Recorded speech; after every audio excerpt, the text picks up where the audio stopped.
പറഞ്ഞാൽ നല്ല ശൈലം. ഇത് നല്ല ടഫ് ഇതാണ്.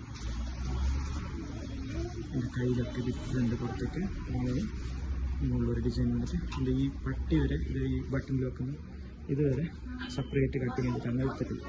ഇത് നല്ല ലുക്കുള്ള സാധനം, നല്ല ഡിമാൻഡുള്ള സാധനം. ഫുൾ കഴിഞ്ഞിട്ടാണ് ഇതിൻ്റെ സ്റ്റോക്ക്.